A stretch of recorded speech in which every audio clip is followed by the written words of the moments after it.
Bismillahirrahmanirrahim. Assalamualaikum warahmatullahi wabarakatuh. Izin di sini saya akan memaparkan hasil daripada tugas jurnal untuk menganalisis bagaimana kita mengembangkan suatu usaha ekonomi, gitu, usaha UMKM, yaitu menghitung kelayakan daripada usaha yang masih berkembang tersebut. Gitu. Izin saya Damarep Satrio. Saya Dede Rohinian. Sini saya akan memaparkan eh, hasil yang telah ditugaskan. Oke, yang pertama, eh, pada kesempatan kali ini yang akan dibahas itu dari judul gitu. Judul yaitu analisis kelayakan teknik UMKM Banana Lumer dengan metode investasi multi kriteria. Kemudian dan teman-teman perlu ketahui bahwasannya sektor usaha mikro kecil dan menengah atau UMKM lah merupakan tulang punggung ekonomi Indonesia yang menyumbang sekitar 61% dari PDB nasional. Nah, di situ disebutkan bahwasanya UMKM itu menyumbang sekitar 61% dari PDB nasional dan menyerap lebih dari 97% tenaga kerja. Kemudian namun gitu banyak teman-teman perlu ketahui banyak pelaku UMKM itu mengalami kegagalan. Kegagalan dari segi apa? Dari segi modal. Akibat apa? Akibat kelemahan dalam pengelolaan keuangan konvensional serta kurangnya perencanaan investasi yang terstruktur dan sistematis. Oke, kemudian urgensinya apa? Urgensi kami berdua mengambil teori ini itu untuk apa gitu? Jadi urgensi ini diperlukan pendekatan analisis ekonomi, teknik dengan memasukkan nilai waktu dari uang guna menghindari kegagalan modal. Jadi itu urgensinya, eh, yaitu pendekatan analisis ekonomi teknik dengan memasukkan waktu dari uang untuk menghindari kegagalan modal, terutama bagi UMKM yang berada pada fase di pertumbuhan awal gitu, teman-teman. Oke, di sini ada tujuan penelitian. Tujuan penelitian ini untuk apa sih? Ditegaskan tujuan penelitian ini yaitu untuk menganalisis secara menyeluruh tingkat kelayakan ekonomi dan ketahanan finansial dari pengembangan UMKM, pengembangan UMKM yang bisa dikatakan itu UMKM yang awal pengembangan gitu. Kemudian menggunakan apa? Penelitian ini menggunakan metode multikriteria, yang dimana multikriteria itu ada beberapa poin. Oke, di sini kami menggunakan yang pertama ada net present value, yaitu akrab disebut dengan NPV. Kemudian poin yang kedua adalah annual worth. Dan poin yang ketiga kami menggunakan internal rate of return. Kemudian ada payback period dan benefit cost ratio.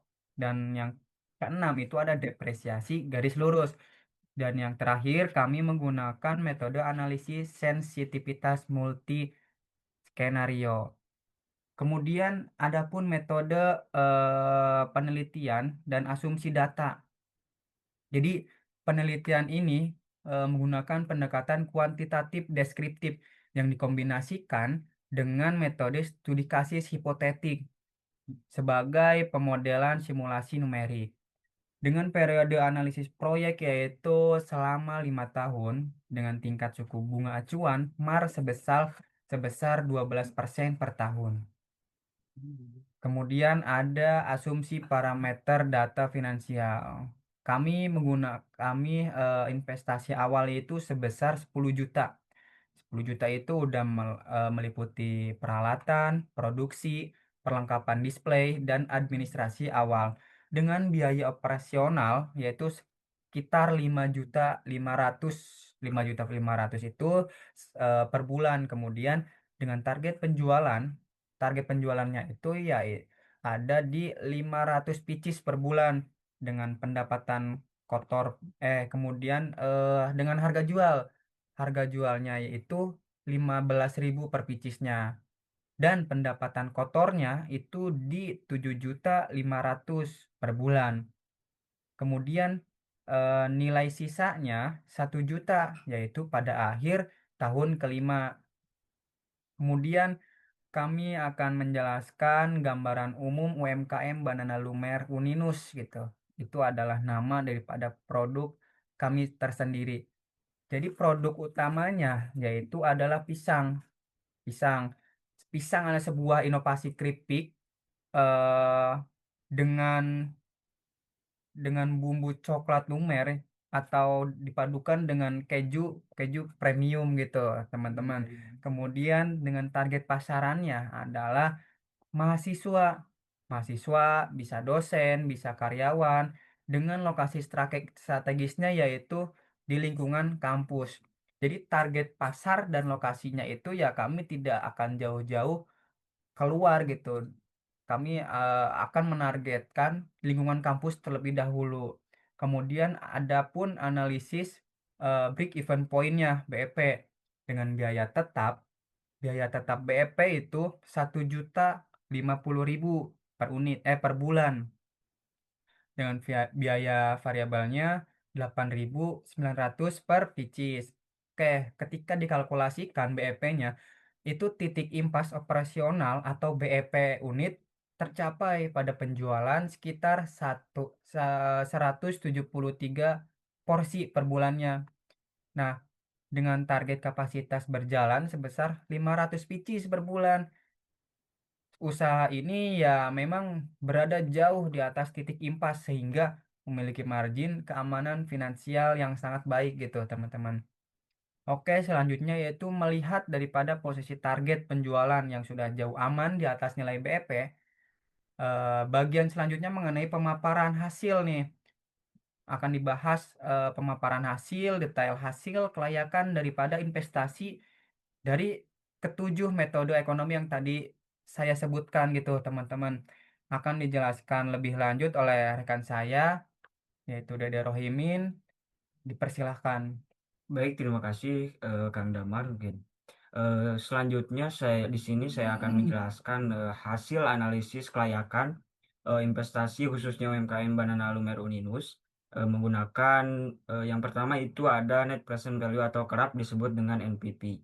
Nah, NPV ini digunakan untuk mengetahui apakah nilai manfaat atau suatu keuntungan yang diperoleh selama umur proyek itu lebih besar atau tidak gitu atau lebih ke balik modal atau enggak. Nah, berdasarkan dari hasil penelitian kita diperoleh nilai NPV itu sebesar 77.802.000.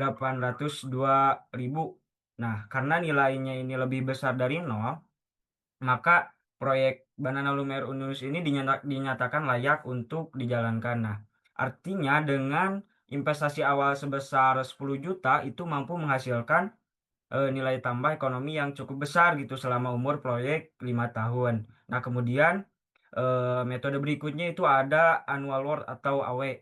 Nah, metode ini yaitu mengubah nilai NPV menjadi keuntungan rata-rata setiap tahun. Nah, sehingga lebih mudah untuk dipahami. Nah, berdasarkan dari hasil penelitian yang kita teliti itu nilai AW diperoleh menunjukkan 21.383.000 sekian per tahunnya. Nah, karena nilainya ini juga positif, maka investasi ini mampu memberikan manfaat ekonomi rata-rata lebih dari 21 juta rupiah setiap tahun atau per tahunnya. Nah, sehingga layak untuk dijalankan menurut metode annual worth. Nah, kemudian metode berikutnya ada IRR atau Internal Rate of Return. Nah, metode ini menunjukkan tingkat pengembalian investasi. Nah, semakin besar nilai IRR itu dibandingkan dengan MAR atau suku bunga, maka investasi itu semakin menarik atau semakin layak untuk dijalankan. Nah, pada penelitian kali ini diperoleh nilai IRR sebesar 239,8%.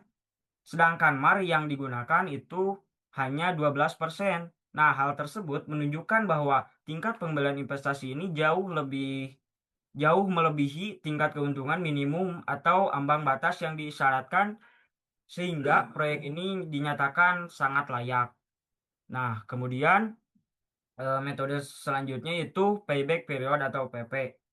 Nah, metode ini digunakan untuk mengetahui berapa lama waktu yang dibutuhkan agar modal awal itu kembali atau balik modal. Nah, berdasarkan daripada hasil penelitian, investasi kali ini dapat kembali dalam waktu 5 bulan. Nah, waktu pengembalian ini tergolong bisa dikatakan cepat sehingga menunjukkan bahwa usaha ini memiliki tingkat likuiditas atau keuntungan yang baik dan risiko investasi relatif rendah. Nah, kemudian metode selanjutnya ada B-cost ratio atau benefit cost ratio. Nah, metode ini membandingkan manfaat yang diperoleh dengan biaya yang dikeluarkan. Dengan biaya yang dikeluarkan. Nah, ada hasil daripada penelitian, nilainya itu dihasilkan 1,31. Nah, karena nilainya ini lebih besar dari satu, maka setiap Rp1 biaya investasi ini mampu menghasilkan manfaat sebesar 1,31 rupiah. Nah, sehingga proyek memenuhi kriteria kelayakan. Nah, kemudian metode selanjutnya ada depresiasi garis lurus. Nah, metode ini digunakan untuk menghitung penyusutan nilai aset tetap secara merata pada setiap tahunnya. Nah, berdasarkan daripada hasil penelitian, investasi sebesar 10 juta rupiah dengan nilai residu pengembalian 1 juta dengan umur proyek 5 tahun menghasilkan nilai depresiasi sebesar 1.800.000 per tahun. Nah, perhitungan ini membantu pelaku usaha dalam merencanakan pergantian aset di masa mendatang, semisal dari mesin, kemudian alat bantu lainnya. Nah, kemudian metode selanjutnya ada analisis sensitivitas. Nah, metode ini kita gunakan metode terakhir. Nah, analisis ini dilakukan untuk mengetahui apakah usaha ini masih layak apabila terjadi sebuah perubahan kondisi seperti penurunan pendapatan atau kenaikan biaya operasional. Nah, hasil daripada penelitian menunjukkan bahwa meskipun pendapatan ini sempat turun hingga 20% atau biaya operasional ini juga sempat naik hingga 20%, namun nilai MPP ini tetap positif dan B-cost ratio tetap lebih besar daripada satu. Nah, hal tersebut menunjukkan bahwa usaha ini masih mampu bertahan dan tetap layak meskipun menghadapi kondisi ekonomi yang kurang menguntungkan. Nah, untuk kesimpulan mungkin berdasarkan daripada hasil analisis dengan menggunakan metode NPP, kemudian annual work, kemudian internal rate of return, kemudian payback period, benefit cost ratio, depresiasi garis lurus, dan analisis sensitivitas. Nah, dapat disimpulkan bahwa UMKM atau usaha Banana Lumer Unius ini layak untuk dijalankan. Nah, seluruh indikator ekonomi, eh, khususnya ekonomi teknik, ini telah memenuhi kriteria kelayakan mulai dari NBP yang positif sebesar 77 juta, kemudian annual growth juga positif. Nah, kemudian IRR juga sebesar 239,8% yang positif. Nah, yang jauh di atas MAR atau di atas suku bunga 12%. Nah, payback period juga ini cenderung cepat yaitu 5 bulan serta Bicos rasio sebesar 1,31.